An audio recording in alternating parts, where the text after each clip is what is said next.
this, what we speak of as immersion, immersions, you know that there is this term, right, in Sanskrit, Samavesha,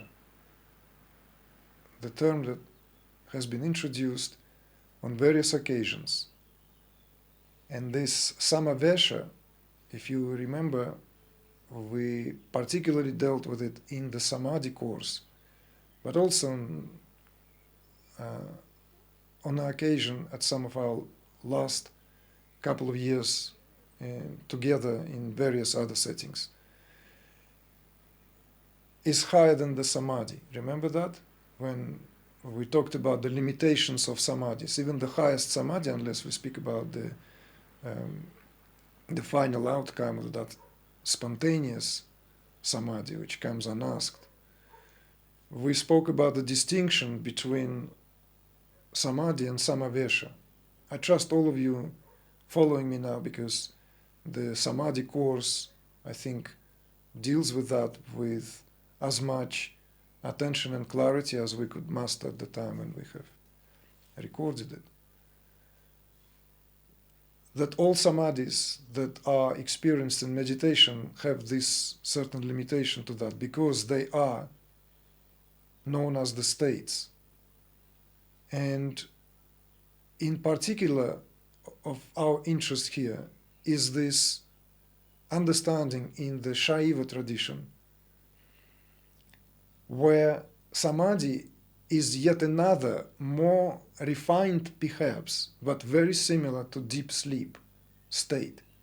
So from the point of view of that particular spiritual tradition, Samadhi is not the ultimate goal. Moreover, Samadhi does not lead directly to that what we speak of here as return to unity. And the reasons are given, remember? The reasons are given for that. Because Samadhi in itself has duration. It's a state. It comes and goes. The deepest Samadhi, no matter how the deepest Samadhi was there, you maybe were in total Samadhi without a shred, without any frequency whatsoever. And yet, it subsides and the faculties take over. You know how that happens, because this is something which has this very, very refined way of how it functions. It has to take over, because that's not the goal. If that was the goal, then cessation of being would be a coveted state. A cessation of this being, I'm talking about embodied being. And you know that there are some spiritual traditions that somehow at some point mistook this to be the real purpose of it all. I mean, great Abrahamic religions, Christianity in this case, not dissimilar in its view that it is only in the final hour where that last judgment, right? The enlightenment is not even, enlightenment was considered to be a blasphemy in a way. Whereas Samavesha, that immersion, is where everything is happening. And there are three distinctive phases in these immersions. The first immersion is immersion into your own self. This we could speak of as the prerequisite, the primal, the portal, the very act without which nothing can really happen here. And this is spoken of either as Nara Samavesha or Anava-Samavesha. from Anu as that smallest, right? The soul with reference to the individual soul, with reference to the individual. So therefore it's known as absorption into individual, or immersion, more precise, because Samadhi is translated into English as absorption. But more precise term here is immersion, because it's Samavesha. So this is the first immersion that takes place. And this immersion is very important, because this is where the true knowledge of yourself as this individual rises. You see? It will be crushed against a lot of shores, and there will be a lot of revelations, self-revelations. But this is what have been often spoken by us as giving birth to oneself. This is that Kundalini awakening. This is the awakening from the slumber. So this is also in line with a lot of traditional esoteric understanding that unless we give birth to ourselves first as this individual proper, all the talks about the highest state or the highest self-realization is but a wishful thinking. So this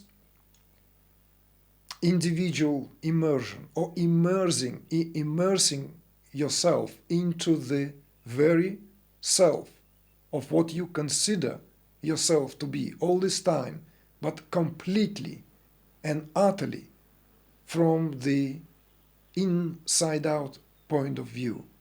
This is being literally in that alchemical process of self-birth giving.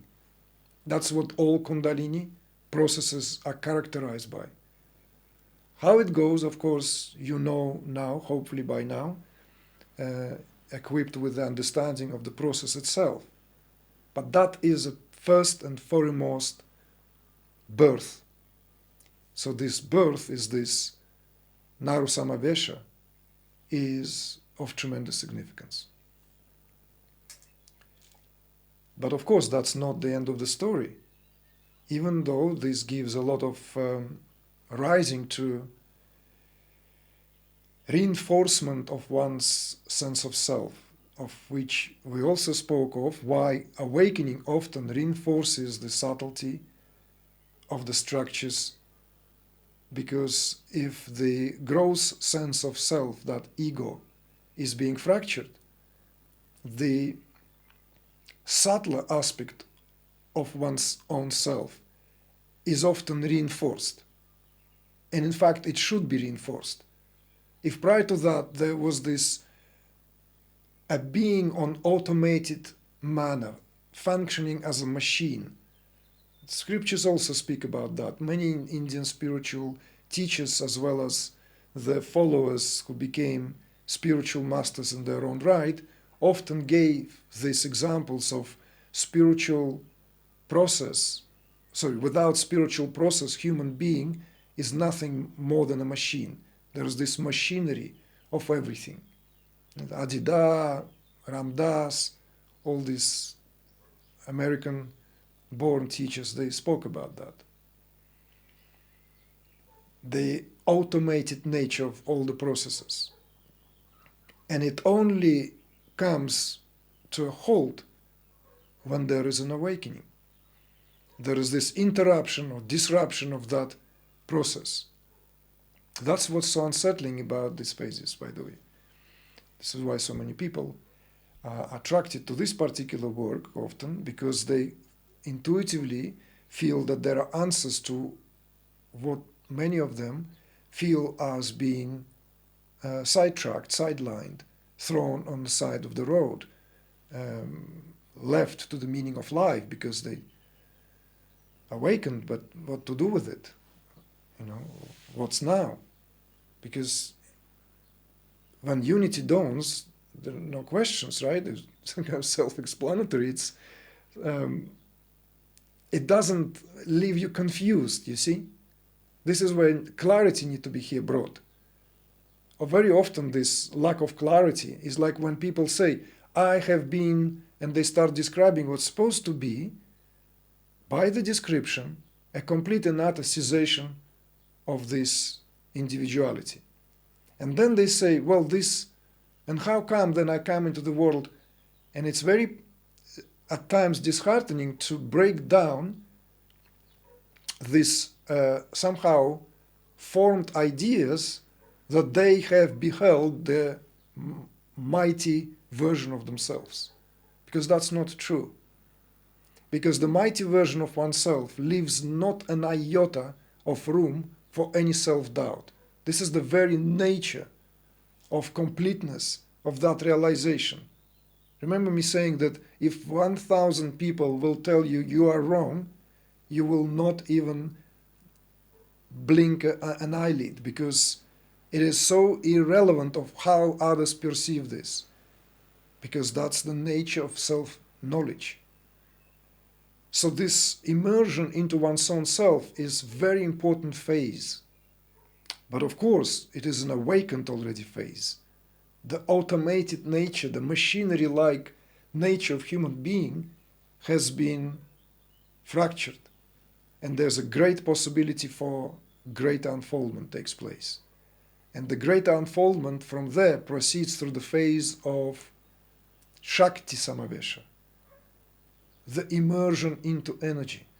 This is what we spoke of since the feminine powers of God immersion, about the power of Shakti, where the Shakti takes over, and also the understanding of this, what it really represents. What, upon awakening, there is this conscious understanding that you've done that much so far, but you cannot proceed any further.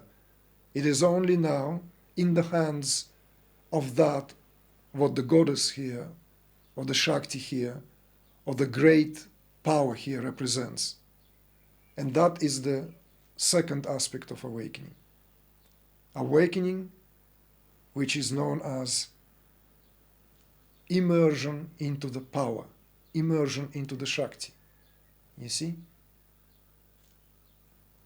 So that is the very, very world of Tantra. This is Tantra. This is the whole world from the point of view of the esoteric anatomy.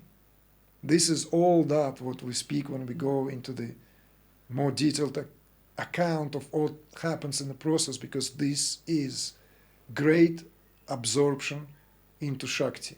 Shakti takes over. The goddess takes over.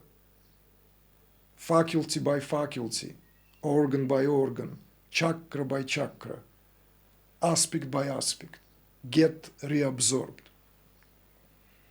And the key here is to give oneself to that process constantly, or at least periodically, but with constantly in this periodic fashion. Because it wants to do that. If the power of self-absorption was enough and there is individual absorption complete, then I would tend to say that there will be nothing that will be standing on one's way of that Shakti absorption, or not absorption, I should immediately correct myself, immersion. So we keep that cleanly here, clearly. Absorption is that what in English stands for Samadhi. We can have to do with the language, so I'm being kind of like pedantic here so that you don't hold me, oh, wait a minute, you just said this. So, not absorption, immersion. Immersion. So, immersing oneself into the Shakti is paramount by being absorbed by the Shakti. Do you hear me now? Just as when you immerse yourself into the waves of the ocean, when you walk into the sea, you become absorbed by the entirety of that sea, right? Takes you over. This is the meaning. This is the understanding. So that absorption may take a while, providing you repeatedly immerse yourself. And then Shakti takes over. Once the Shakti takes over, this is also proverbial. That's where it carries you to that final absorption, or rather, now absorbed by the Shiva through the immersion into Shiva. The third aspect and the final aspect of that, known as Shiva-Samavesha. Shiva-Samavesha, it's where energy absorbed, withdrawn into the source. And there is no difference between energy and the source. We speak about it in this more kind of conceptual, intellectual language as the reconciliation of subject and object. But in terms of that more tantric understanding, this is where the Shakti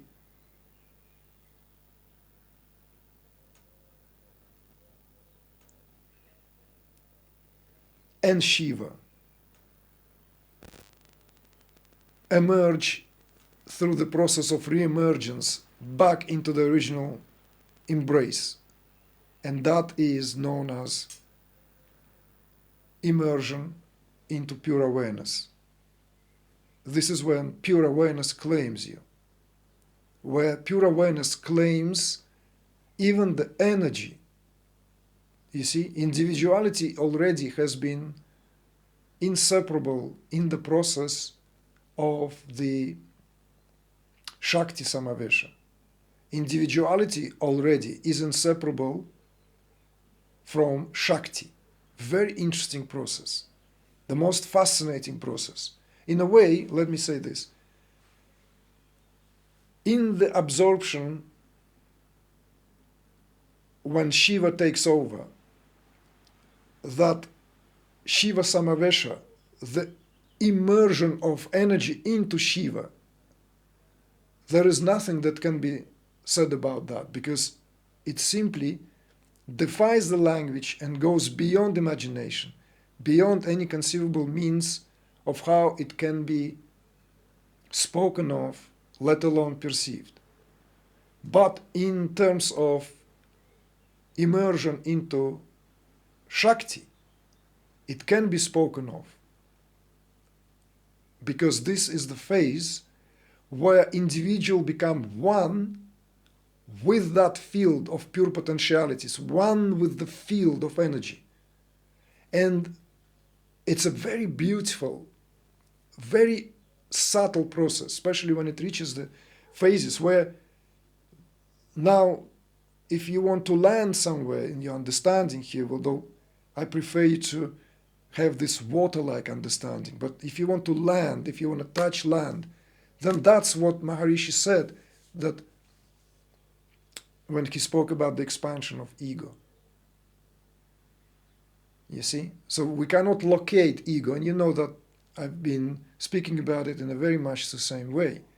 This is why also ego is not get-riddable, because ego, now, if we speak about it as an individual trace of certain personality, then it's a totally something else. It's obviously, we speak about the psychology of being human, and that will be a great confusion and disservice if we allow ourselves to brush it all with the same size brush.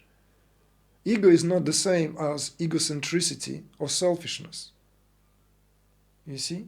This is why, remember when Maharishi said, you have to desire best for yourself. Well, wouldn't that be paramount to having big ego? Oh yes, ego should be very big. In fact, it should be size of a universe. Something along the lines. I'm paraphrasing. But it was like tongue-in-cheek, kind of like don't get arrested at the superficial level of understanding. That's what the Guruji was pointing out.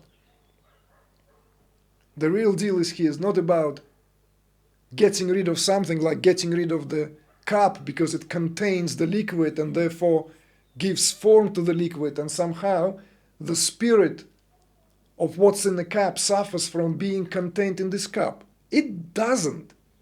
Why would the spirit be perturbed by being in that shape of a cup?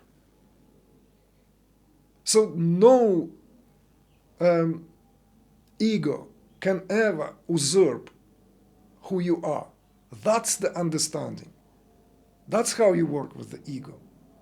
But then again, going back to this, what was in response to your sharing, if you wanted to understand this, how does it happen?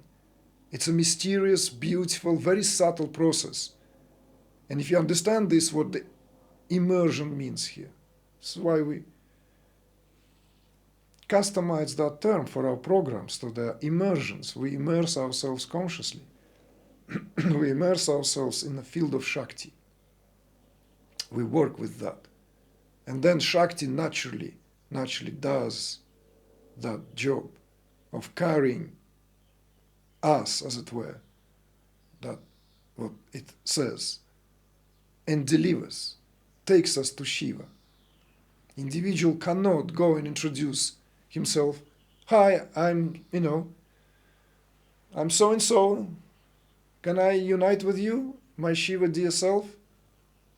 There's Shakti in between, dear. It's a kind of subordination. There's a beautiful way of how the world came into existence. So know your place, boom, boom, boom, back into the garden, back under the sunshine, back into the,